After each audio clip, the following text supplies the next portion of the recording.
तुम मिल के संगत सारी जय बोलो, तुम मिल के संगत सारी जय बोलो। कहने का भाव यह है कि इस लोक की तुम इच्छा कम करो, यहाँ की सुविधाओं से भी मुंह मोड़ो थोड़ा सा। जितना ज्ञान आपको होता जाएगा उतना ही आप यहां से उल्टे हटोगे, तभी उस परमात्मा के निकट पहुंचोगे। यदि आप यहीं की कार कोठियों की डिमांड करते रहे भगवान के आगे, तो आपका मूल काम फिर रह जाएगा। परमात्मा आपको वो वस्तुएं अवश्य देगा जो कलयुग में जरूरी है।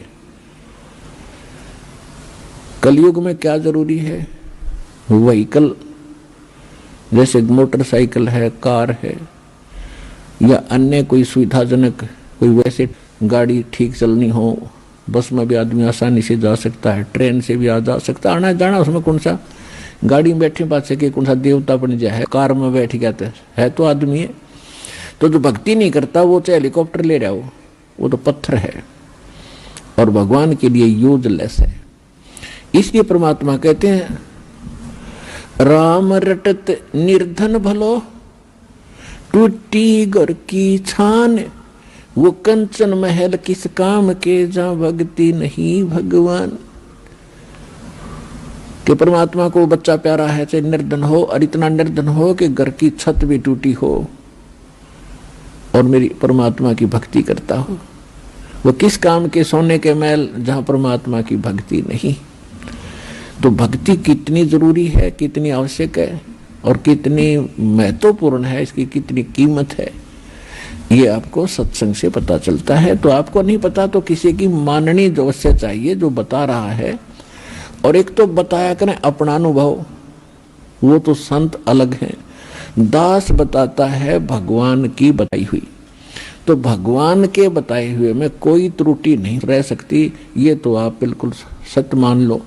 ये तो माननी भी चाहिए कि भगवान जो कहता है वह फाइनल है। इंसान के कहे में त्रुटि हो सकती है, भगवान के कहे में नहीं हो सकती। तो दास अपना नहीं बताता अनुभव, भगवान का बताया ही बताता है। और जो उन्होंने ज्ञान दिया वो आपको सुनाता हूं। और जिन महापुरुषों को भगवान वहां लेकर गए फिर वापस छोड़ा, उन्होंने जो ज्ञान दिया वो आपके रूबरू करता हूं कि उन्होंने भी ऐसा ही कहा है और परमात्मा ने स्वयं आकर भी यही बताया है। तो फिर ये तो निसंशय हो जाना चाहिए आपको कि दास जो कह रहा है वो फाइनल है, वो सत्य है। तो सत्य को ग्रहण करने की आदत बनाओ। बच्चे खिलौनों को सत्य मानते हैं क्योंकि उनकी बुद्धि इतना काम नहीं करती। छोटे छोटे घोड़े होते हैं, खिलौने से कार होती हैं, उनको हाथ से ऐसे घसीटते हैं, और कहते हट जाओ कार आ गई है, हट जाओ कार आ गई है, और पीछे पीछे दौड़ रहे हैं उसके। तो ये खिलौने हैं इस पृथ्वी लोक के जो आप डिमांड करते हो, वो तो खिलौनों से खेल रहे हो। और इस ज्ञान से फिर आप खिलौनों से खेलना अपने आप छोड़ दोगे। जैसे छोटे बच्चे होते हैं खिलौनों से खेलते छोटी छोटी कारों के साथ, और जब वो बड़े हो जाते हैं, उनका विवाह हो जाता है और उनको ओरिजिनल कार बैठने को मिलती है, तो फिर क्या वो उन खिलौनों वाली कार से खेल सकते हैं? बड़े व्यक्ति आप उन खिलौने वाली कार को खेल सकते हो, उससे नहीं खेलोगे। इसी प्रकार जब आपके विचार इस ज्ञान से मैच्योर हो जाएंगे, यहां से उठेंगे ऊपर को, तो जब आपको ऊपर के सुख का ज्ञान होगा, फिर आपकी इन यहाँ के खिलौनों में रुचि नहीं रहेगी। तो उस दिन आपकी भक्ति प्रारंभ होगी और एक दिन ये ज्ञान आपको होगा। भगवान ने आपको शरण में लिया है तो आपकी ऐसी स्थिति बनावेगा। पहले तो आपको जिन वस्तुओं की आवश्यकता वो जरूर देगा। अब आप यहाँ आते हो तो कोई तो रोग से दुखी है, कोई कर्जे से दुखी है, कोई पुत्री के साथ कोई गलत घटना घट रही है, भाई कोई किसी केस से पीड़ित है, कोई किसी कारण से। और जो भी ज्ञान और भक्ति दी जाती है आपकी वहीं नष्ट हो जाती है, क्योंकि आप भक्ति करते हो, फिर 36 आपके ऊपर आपदाएं हैं, उनसे अर्जी लगाते हुए भगवान नहीं हो जाता, वो आपकी साथ साथ खत्म होती है। तो परमात्मा आपको कैसे ठीक करेगा? एक बार किसी के ओठ का चोट लगी, ओठ के, और किसी ने दवाई बता दी कि इसके होठ का हलवा बना के बांध दो। अब थोड़ा सा हलवा बनाया 10-20 ग्राम देसी घी का, उसके ओठ पर रख दिया। ओठ पर रखते हो भीतर कर गया, भूखा था, उसने फेर दरिया, वो फेर खा गया। एक समझदार से ने बताया कि अच्छा बना दो और पहले इसने भीतर से भरो, जब ओठ पर टटेगा अंदर से फुल करो इसको, जब टेकने देगा ये ओठ पे। तो ये परमात्मा पहले आपको अंदर से भरेंगे, और जब इस औषधि ने ओठ पे टेकने दोगे आप, जब आप ऊपर निकालने की सोचोगे,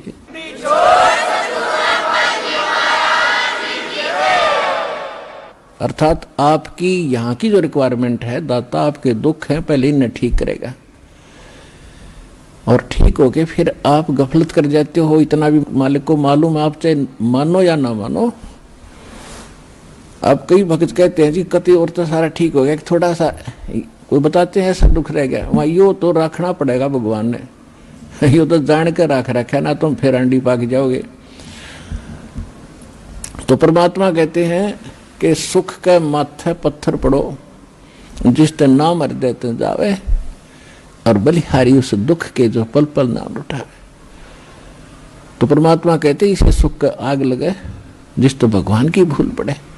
और समझदार भक्त ने ये मांगना चाहिए, परमात्मा ऐसा दुख दिए रखना आपकी याद बनी रही, ऐसा सुख ना देना जिससे आपसे दूर हो जाए, भाड़ में जाए ऐसा सुख। तो पुण्यात्माओं, ये परमात्मा थोड़ा बहुत जो रखे है ये अनिवार्य ही होगा हमारे लिए। ये सोचकर आप अब ब्लाइंड फेथ करो इस मार्ग पे। पहले हम ब्लाइंड फेथ किया करते थे उन अज्ञानी नकली संतों पर, और वहां उन्होंने हमारे उस ब्लाइंड फेथ का यानी अंधे होकर उसके पीछे लगना उन्होंने दुरुपयोग किया, जिससे हमारे पूर्वजों के जीवन नाश कर दिए। अब उस ब्लाइंड फेथ की स्थिति पर आपको लाने के लिए बहुत समय लगेगा दास को, लेकिन एक दिन आप हो जाएगा जब सारे प्रमाण आपके रूबरू होंगे कि हु इज गॉड, परमात्मा कौन है और कैसे मिलता है, और वो किन किन को भगवान मिला है। और जिन्होंने वो भगवान मिला है तो उन्होंने उसका वर्णन क्या किया है, कैसा बताया है। महापुरुषों ने जिस साधना के करने से परमात्मा मिले हों और वो आपके रूबरू कर दिया, क्योंकि आप स्वयं नहीं पढ़ सकते अध्यात्म लिटरेचर को, उसके लिए टीचर की आवश्यकता होती है सिलेबस को पढ़ाने के लिए। तो हमारा अध्यात्म का जो टीचर सिलेबस है ये पवित्र ग्रंथ हैं सभी धर्मों के, पवित्र बाइबल, पवित्र कुरान शरीफ, पवित्र गुरु ग्रंथ साहिब जी, पवित्र कुरान, पवित्र वेद, पवित्र श्रीमद् भगवद गीता जी। तो ये हमारे अध्यात्म मार्ग के एक सिलेबस है, पाठ्यक्रम है। और पाठ्यक्रम को गुरु यानी टीचर जान सकता है। आपको बताया कि गुरु कौन है, गुरु भगवान हो सकता है, दूसरा गुरु हो ही नहीं सकता। सतगुरु कहो, गुरु कहो, सतगुरु इसलिए कहना पड़ गया कि नकली गुरु बने होंगे, नहीं तो गुरु शब्द पर्याप्त है। गुरु माने रास्ता दिखाने वाला, सच्चा रास्ता दिखाने वाला, लेकिन झूठे गुरु हो गए इसलिए सतगुरु की आवश्यकता पड़ेगी। तो सतगुरु कहो और उसको गुरु कहो, परमात्मा ही आते हैं और वो ही गुरु हो सकते हैं, और गुरु है ही नहीं। बाकी तो गुरु सभी आपको बता दिया, किसी ने बाल काटने सिखा दिया उसका गुरु हो गया, ये छोटी मोटी अध्यापक शिक्षा को अक्षर ज्ञान करा दिया उसका वो गुरु हो गया। ये गुरु अलग है। अध्यात्म मार्ग के गुरु का सत्संग में रोल होता है। यदि यहाँ गुरु होते तो भगवान को आने की आवश्यकता ही नहीं थी। अपनी रची हुई सृष्टि को भगवान ही बता सकता है, जीव कैसे जान सकता अपने अनुभव से। तो असंख्य ब्रह्मांडों का रचनहार परमात्मा स्वयं आए थे। आप सृष्टि रचना में जब देखते हो, दास ने बहुत बार आपको सुनाया भी है, उसकी कैसेट सीडी डीवीडी बना रखी है, भक्तों ने पुस्तक भी लिखी है। तो सृष्टि रचना के ऊपर ब्रह्मा जी से पूछ रहे हैं नारद जी, नारद जी से पूछ रहे हैं व्यास जी, और ब्रह्मा जी कहते हैं जी मुझे पता नहीं, मैं तो कमल के फूल पर बैठा था, मैं कहाँ से जन्म हो गया बताओ। और गीता ज्ञान दाता ब्रह्मा विष्णु महेश का पिता है। ये कहता है गीता अध्याय नंबर 10 के श्लोक नंबर 2 में कि मेरी उत्पत्ति को ना ये देवता जानते ना ऋषिगण जानते, क्योंकि ये मुझसे उत्पन्न हुए हैं। तो पिता की उत्पत्ति को, डेट ऑफ बर्थ को बच्चे कैसे बता सकते हैं? वो दादाजी बताएगा। उस पिता की भी जन्म तिथि, और जीवित हो गया तो पोता पोतियां की भी जन्म तिथि, वो दादा तो कंप्लीट बता सकता है सबकी। तो इसी प्रकार ये जो ब्रह्मा विष्णु महेश ये काल से उत्पन्न हुए हैं, ये नहीं जान सकते, अपने बाप की भी उत्पत्ति नहीं जानते, तो ब्रह्म की यानी काल की। और परम पिता परमात्मा जो सबका पिता है, सबका दादा है, सबका रचनहार है, कबीर भगवान, उसने आकर इनकी सबकी डेट ऑफ बर्थ बता रखी है, इनकी उत्पत्ति बता रखी है, इंक्लूडिंग सरपुरुष, अक्षर पुरुष और ब्रह्मा विष्णु महेश तक की, और सभी की। अब कहने का भाव यह है कि इस ब्रह्मांड के अंदर ब्रह्मा जी सबसे पहले गुरु माने जाते हैं, और ब्रह्मा जी से ज्ञान हुआ विष्णु और शंकर जी को। उसके बाद सभी ऋषि महर्षि दक्ष आदि ऋषियों को हुआ, वो ज्ञान हम तक था। तो ब्रह्मा जी खुद कहते हैं मुझे नहीं मालूम मैं कहां से जन्मा, मत कमल के फूल पर बैठा पाया अपने आप को। तो ये गुरु है, लेकिन सतगुरु नहीं है, इनकम्प्लीट गुरु है, तो ये भगवान नहीं है। ठीक इसी प्रकार उस पूर्ण परमात्मा ने आकर सारा मार्ग बताया, और वही परमात्मा है और वही गुरु रूप में आए। तो यहां उस गुरु का रोल शुरू होता है। अब वो गुरु खुद आए परमात्मा, और फिर उन्होंने 600 वर्ष पहले अपने प्यारी आत्मा धर्मदास जी से कहा था कि जिस समय कलयुग 5500 वर्ष बीत जाएगा, उस समय परमात्मा ने कहा था कि चौथा युग जब कलयुग आई तब हम अपना अंश पठाएं, और काल फंद छूटे नरलोई सकल सृष्टि परवानी खोई। कलयुग बीते 5500 पाचा, जब यो मेरा वचन होगा साचा। परमात्मा ने कहा था धर्मदास जी को कि मैंने इस काल से कहा था कि जब कलयुग आवेगा चौथा युग, तब मैं अपना अंश पठाऊंगा, और उस समय सारी पृथ्वी पूरा विश्व नाम लेगा, परवाना पावेगा, और धर्मदास सबका मोक्ष होगा।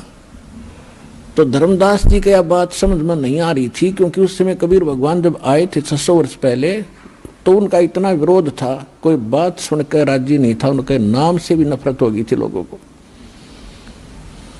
क्योंकि मुल्ला और काजियों ने और हिंदुओं के पंडित और ऋषि मंडलेश्वरों ने भगवान को इतना बदनाम कर दिया था कि ये झूठा है, कपटी है, वेद शास्त्रों को जानता नहीं है, ये सारी बकवास कर रहा है, ब्रह्मा विष्णु महेश की बेइज्जती करता है, इसकी बात भी ना सुनना।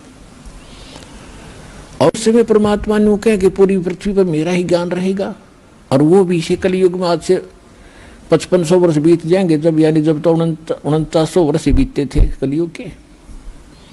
और ये भी भगवान बता रहे थे कि आने वाले कलयुग में तो इतने कृतघ्नी प्राणी हो जाएंगे, कोई उनका ठिकाना ही नहीं रहेगा, ये काल ऐसा कर देगा।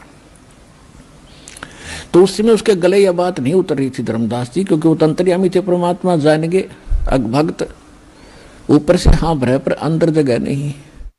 तब परमात्मा ने कहा था कि ये जो मैं कह रहा हूं ना पूरा विश्व नाम लेगा, ये वचन मेरे उस समय सच्चे होंगे जब 5505 वर्ष बीत जाएगा कलयुग। 1997 में 5505 कलयुग पूरा हो जाता है। 1997 में परमात्मा इस दास को पुनः मिले थे, और 1994 से दास ये प्रचार कर रहा है। तब तक सार नाम नहीं दिया जाता था, इक्का दुक्का भक्त को मैं देता था। उसके बाद परमात्मा ने कहा कि अब ऐसे खोल दे पिटारे को और शुरू कर दे।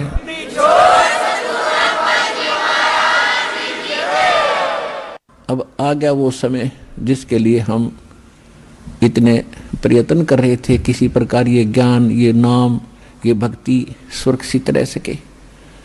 और अब ला दे बौछार मेरे बच्चों पर। तो ये वो 5505 वर्ष वाला समय आ गया। तो कहने का भाव यह है, जो परमात्मा धर्मदास जी को उसमें बता रहे हैं, काल ने कहा था कि 12 पंथ करूं मैं साजा, नाम तुम्हारा ले करूं आवाजा। अरे 12 पंथों में 12 पंथ चलाऊंगा, 12 पंथ, और 12 पंथों में जो नाम लेगा वो मेरे मुंह में आवेगा। और अनेक पंथ चलाऊं या विद जीवों को भरमाऊं, जाओ जोग जीत संसारा, जीव न माने कहा तुम्हारा। जीव तुम्हारा कहा न माने और हमारी ओढ़ हो बात बखाने।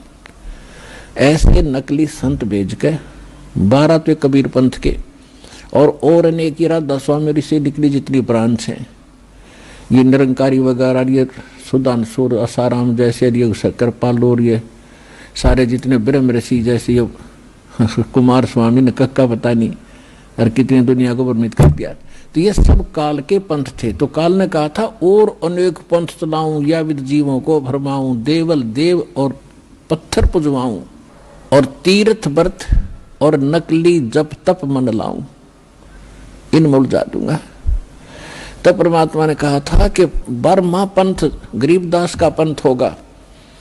कबीर परमेश्वर ने 600 वर्ष पहले कहा था धर्मदास जी को कि 12वां पंथ जो होगा उस कबीर पंथ के नाम से चलने वालों में गरीबदास जी का होगा। और परमात्मा को ये भी मालूम था कि मैंने जो अपना अमृतवाणी बोली है कबीर सागर में, कबीर साखी में, कबीर दोहावड़ी, कबीर बीजक में,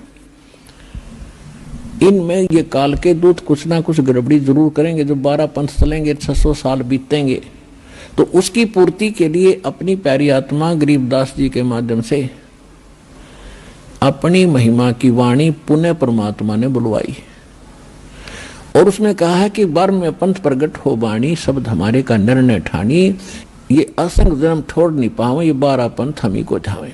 मेरा नाम लेंगे, कबीर जी को मुख्य मानेंगे, लेकिन इनके पास यथार्थ भक्ति ना होगी और जिस कारण से असंग जन्म भी उस स्थान पर नहीं जा सकते जहां जाकर फिर लौटकर कभी संसार में नहीं आना होता।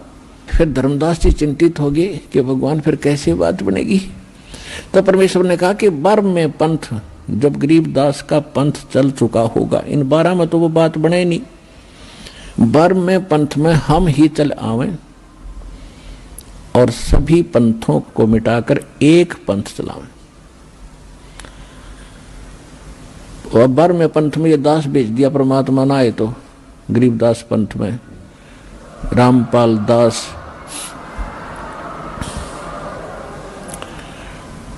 तो कबीर साहब ने कहा है कि पुरुष और गुरु सतगुरु में जो मेरा सच्चा गुरु होगा उसमें कोई भेद ना जानना, समकर जाने। मम संत मुझे जान मेरा ही स्वरूपम, परमात्मा ने कहा है मम संत मेरे संत को मुझे ही जान, मेरा ही स्वरूपम। तो गुरु और सतगुरु, गुरु परमात्मा, सतगुरु परमात्मा स्वयं होते हैं, सतगुरु कहो चाहे गुरु कहो। और फिर पृथ्वी पर वही सतगुरु होता है जो उसका कृपा पात्र और या वो स्वयं ही आते हैं। तो अब कहने का भाव यह है कि इस 21 ब्रह्मांड में इस दास के अतिरिक्त इस पृथ्वी पर छोड़ कहीं गुरु नहीं है इस मार्ग के जानने वाला वर्तमान में।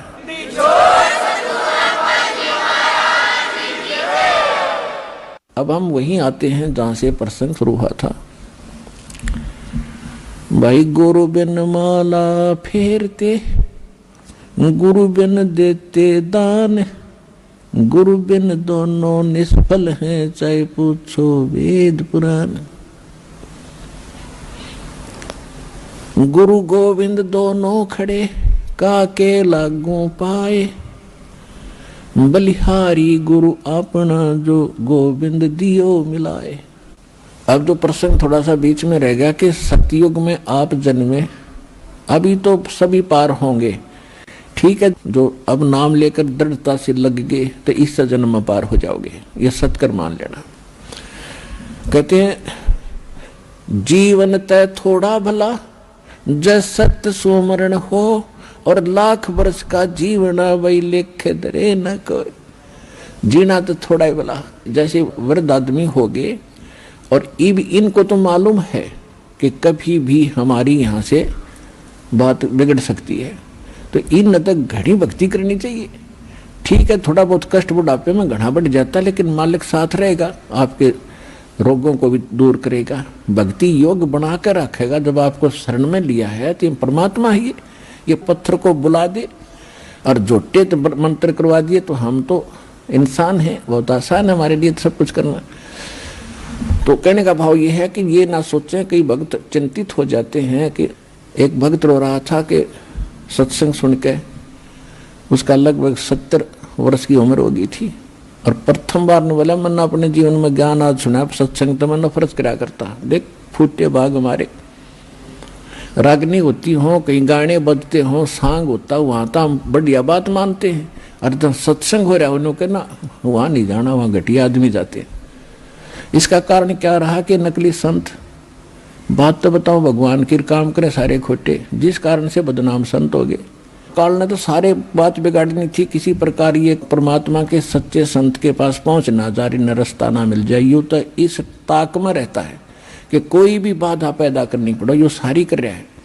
तो समाज में एक ऐसी धारणा बना दी कि सत्संग में तो बेकार से आदमी जाते हैं, निकम्मी औरतें जाती हैं, और बाकी से पत्थर की तरह पूजते रहो, माता पूजाओ कि तो मंडी पूजते रहो, धक्के खा लो, वहां ठीक है। तो ये सब काल प्रेरणा। तो कहने का भाव ये है, तो वो वृद्ध चिंतित हो गया और रो बैठ के आंसू पड़े, कहने लगा महाराज जी मेरा क्या बनेगा, मैंने तो पहली बार सुनाई हो ज्ञान आज, मैं तो घनी नफरत मान्या करता इन संतों से, और मुझे नहीं मालूम था इतनी बढ़िया बात। मेरा तो जीवन नाश हो लिया, सारी उम्र पशु की तरह कमाया हूँ। 4 एकड़ जमीन थी, 16 किले बना दिए मैंने अपने बच्चों के लिए, 2 बच्चे हैं और आज ये अपना ठाठ से रह रहे। लेकिन आपके ज्ञान से पता चला मैंने अपने लिए तो कुछ ना किया, अब मैं कैसे कर पाऊंगा, मैं तो कभी भी मर जाऊंगा। उसकी बुरा हाल देखा तो मैंने उसको समझाया कि अभी तक कुछ नहीं बिगड़ा आपका। अब जैसे कुएं में बाल्टी गिरती हो, पहले बहुत गहरे गहरे कुएं हुआ करते, 100 150 फुट नीचे तक, और खोद कर बना करते उसे जल निकालने के लिए एक लंबी रस्सी, नेजू बोलते हैं उसको, नेजू होती थी, उसके बाल्टी बांध करके कुएं में डालते थे। एक लकड़ की पुड़ी सी बनाकर उसके ऊपर डालकर ऐसे खींचा करते थे। वो कई बार गलती से हाथ से छूट जाती, उधर तो बहुत लंबी होती थी, 100 150 फुट दूर तक खींच कर ले जाते थे, वहां छोड़ देते थे। उधर से उसने कुएं में डाल दी, जो वहां खड़ा था या नहीं था वैसे अपने आप भी करना पड़ जाता ऐसे कई बार, और उधर से हाथ से छूट गई। तो वो क्या करती थी, रस्सी, बाल्टी नीचे जा रही है कुएं में और रस्सी हाथ से छूट गई और वो भी आगे धीरे धीरे सरकती जा रही है, और वो रस्सी रहेगी 2 फुट की, गिरने में सारी जा चुकी है कुएं में, और भाग दौड़ के कोशिश करके उसका लास्ट भी पकड़ ले, एंड, उसको पूछड़ी बोल रहे, पूछड़ी एंड ने, वो पूछड़ी भी मिल गई, हाथ में आ गई तो कुछ भी ना गया, बाल्टी भी आ गई, पानी भी आ गया। तो इसी प्रकार आपका कुछ नहीं बिगड़ा अभी तक। मनुष्य जीवन रहते और ये सत भक्ति मिल गई तो आप कहवा पूछड़ी हाथ में आ गई, एंड ठा गया इस जीवन का, और दोनों हाथों में डके खींच ले विष्णु, यानी भक्ति करो डट के, इस जन्म में बेड़ा पार हो जाएगा।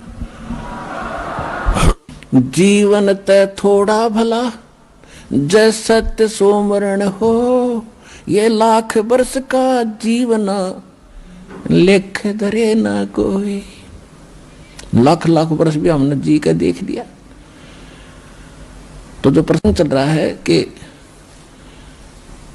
सतयुग में आपकी पूंजी खत्म हुई, उसके बाद त्रेता में आपने बड़े बड़े खूब अच्छे जीवन व्यतीत किए, कोई दुख विशेष नहीं होते थे, और फिर इसी प्रकार द्वापर में, अब कलयुग के प्रारंभ में भी घना सा दुख नहीं था। अभी तक परमात्मा में आस्था भी थी। अब काल ने इस बिजली पीढ़ी में बिजली गिरनी थी। आप देख रहे हो, दास का जन्म 8 सितंबर 1951, 8/9/1951 को हुआ था, और उससे पहले कभी माहौल देखा हमने, किस प्रकार रहा करते थे, कितना सिंपल जीवन जीते थे, कैसे नेक विचार उन बुजुर्गों के होते थे, कैसा आपस में प्यार होता था। उसके बाद ये